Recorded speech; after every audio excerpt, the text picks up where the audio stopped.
உன்னோடு உரையாடல் என்ன செய்யும்? ஒரு சாதாரண நாளினை திருவிழா கோலம் போல் தோரணம் கட்டி தொங்க விடும்.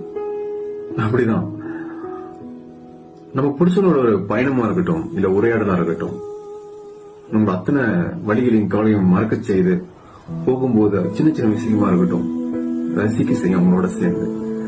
அதே மாதிரி உரையாடலா இருக்கட்டும், எல்லாத்தையும் மறந்து ஒரு சந்தோஷமான ஒரு மனநிலை கொடுத்துரும். இதே மாதிரி எல்லா நாளும் நமக்கு இருந்துடாதா அப்படின்னு. ஆனா காலம் நமக்கு அப்படி இருக்கிறது இல்ல, அப்படி கொடுக்க போறதில்ல. உன்னோட உரையாடல் என்ன செய்யும்?